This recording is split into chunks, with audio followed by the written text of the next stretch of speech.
1658 से 1707 तक औरंगजेब ने शासन किया। इसने अपने शासनकाल में हिंदुओं पर अत्याचार किए।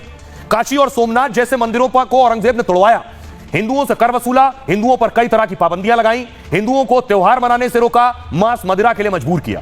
औरंगजेब ने लाखों हिंदुओं को जबरन मुसलमान बनने पर मजबूर किया। औरंगजेब की जिंदगी का केवल एक लक्ष्य था, पूरे भारत पर राज करना। औरंगजेब ने संभाजी महाराज की हत्या कराई। संभाजी महाराज शिवाजी महाराज के सबसे बड़े बेटे थे। 1689 में संभाजी महाराज को मुगलों ने धोखे से पकड़ा, उन्हें जिंदा रहने के लिए इस्लाम कबूल करने का प्रस्ताव दिया, लेकिन संभाजी महाराज ने इससे इनकार कर दिया। इसके बाद भी उन्हें बहुत शारीरिक यातनाएं दी गई, उनकी चमड़ी तक उधेड़ दी गई, उनके हाथ काट दिए गए, लेकिन संभाजी महाराज झुके नहीं।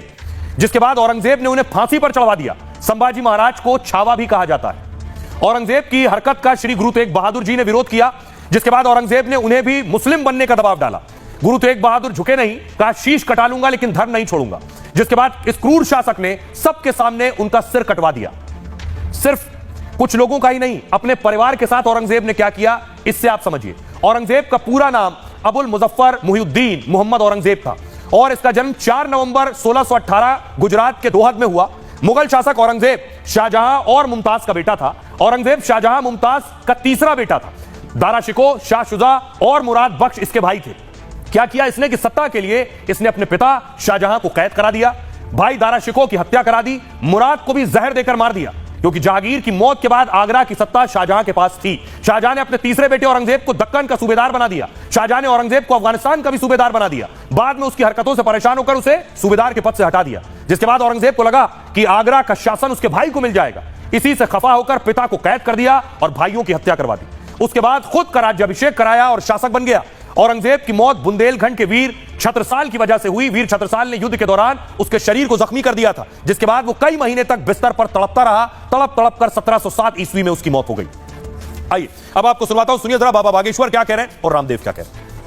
अद्भुत बात यह है कि इस देश में रोहिंग्यों को इजाजत है, घुसपैठियों को इजाजत है, आतंकवादियों को इजाजत है। हम भारत के नागरिक हैं, अपने ही भारत में नहीं आ सकते।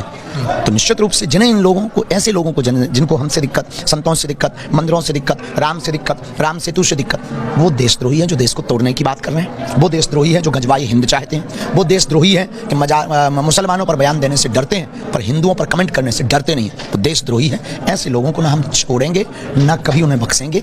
पूरी जिंदगी में जब तक हमारे तन में प्राण रहेंगे तब तक हम 150 करोड़ हिंदू पूरी दुनिया में रहते हैं, उनकी लड़ाई लड़ते रहेंगे। औरंगजेब कोई भारत का आदर्श नहीं है, वो आक्रांता है, बाहर से आया हुआ एक उनका पूरा खानदान एक लुटेरों का खानदान है। बाबर यहाँ भारत निर्माण के लिए नहीं आया था। बाबर हो, उसकी संतानें, फिर जो है चौहान हो, अकबर हो, औरंगजेब तक से लेकर के तमाम इन्होंने हरम बनाए। हमारी हजारों माँ बहन बेटियों के साथ दुराचार किया, लूटमार किया। पहले खुद मिटे, देश को मिटा दिया। ये लोग हमारे आदर्श नहीं हो सकते। हमारे आदर्श छत्रपति शिवाजी महाराज, हमारे आदर्श औरंगजेब नहीं। हमने लोगों से सवाल पूछा, लोग क्या कहते हैं, औरंगजेब की कब्र को लेकर होनी चाहिए नहीं होनी चाहिए। देवेंद्र फडणवीस कह रहे हैं वो बुलडोजर चलाने को तैयार है, लेकिन एएसआई केंद्र के अधीन उन्हें फैसला लेना है। लोगों को सुनिए जरा। मंदिरों को तोड़वाया हो, भगवानों के स्थानों को तोड़वाया हो, चाहे गुरुद्वारे ले लो, मंदिर ले लो, क्या उसको बुलडोजर नहीं चलना चाहिए? क्यों नहीं चलना चाहिए भैया? क्या वो अपना वक्त भूल गए जब हिंदुओं के ऊपर अत्याचार किया, माँ बेटियों पर अत्याचार किया? आज उनके औरंगजेब भगवान नजर आ रहे हैं, ऐसे लोग कहते हैं। क्यों भैया? ऐसे नहीं होना चाहिए, बिल्कुल बुलडोजर चलना चाहिए। बहुत लोग कहते हैं कि हम मुसलमानों से नफरत करते हैं, नफरत नहीं करते। हम कलाम को पूछते हैं, कसाब को नहीं। इस फर्क को समझना जरूरी है। अगर कोई ऐसा व्यक्ति है जिसने देश की धरोहरों को नुकसान पहुंचाया है खाली अपना खजाना भरने के लिए, तो उस देश में ऐसे व्यक्ति की जरूरत नहीं है, ना ही उसके इतिहास की जरूरत है। इसका इतिहास उठा के देख लीजिए। इसने अपने परिवार वालों को खुद मारा हुआ। इसने, ये तो गद्दार था। इसको नोट चाहिए थे, सोना चांदी लूटने का था, वो लूटने के लिए आया था। ये तो काहे के लिए? लुटेरों की हिंदुस्तान में जगह नहीं है, तो कर्ज तो हटानी ही चाहिए। इनकी कोई वैल्यू नहीं इंडिया के अंदर।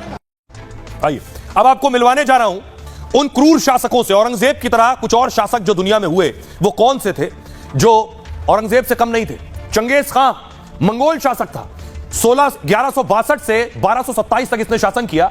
कुछ लोग चंगेज खान को सबसे क्रूर मानते हैं। चंगेज खान ने लाखों लोगों का कत्लेआम किया। चंगेज खान खुद अपनी तलवार से हत्या करता था। तैमूर लंग मुगल शासक था। तैमूर लंग ने भी हिंदुओं पर अत्याचार किए। दिल्ली में एक दिन में लाखों लोगों को मारा था। बचपन से लंगड़ा था, दुनिया पर कब्जा चाहता था। जूलियस सीजर रोमन साम्राज्य से ताल्लुक रखता था, खुद को ईश्वर की तरह पेश करता था। 49 ईसा पूर्व से 44 ईसा पूर्व तक पावर में रहा। सीजर लोगों को शेर के पिंजड़े में फेंक देता था। महमूद गजनवी साम्राज्य का शासक था। गजनवी 998 से 1030 तक सत्ता में रहा। इसने हिंदुओं के हजारों मंदिरों को तोड़ा। गजनवी ने हिंदुस्तान में 18 बार कत्लेआम किया। गजनवी का जन्म अफगानिस्तान के गजनी में हुआ था। अगला नाम है क्रूर शासक का एडोल्फ हिटलर। हिटलर 1933 में जर्मनी का शासक बना। 6 साल में इसने 60 लाख यहूदियों की हत्या की। 60 लाख यहूदियों में से 15 लाख केवल बच्चे थे। बेनिटो मुसोलिनी इटली का सबसे क्रूर शासक था। इसने अपने लाखों विरोधियों की हत्या करवाई। 1922 से लेकर 1943 तक इटली पर शासन किया। वो इतना क्रूर था कि लोगों ने उसकी पत्नी समेत उसकी हत्या की और 16 और सहयोगियों की भी हत्या कर दी थी। आइए अब आपको सुनाता हूं औरंगजेब पर बवाल हो रहा है, जो ऐसा ही क्रूर शासक था। सुनिए जरा क्या कह रहे हैं सियासतदान। औरंगाबाद का नाम जिस तरीके से बदलकर हमारे भगवान संभाजी महाराज के नाम पे रखा है, जल्द से जल्द जो कब्र औरंगाबाद में औरंगजेब की है वो उखाड़ के फेंक दीजिए और जिसे इतनी प्यारी है वो अपने घर में जाके वो कब्र सजा लीजिए।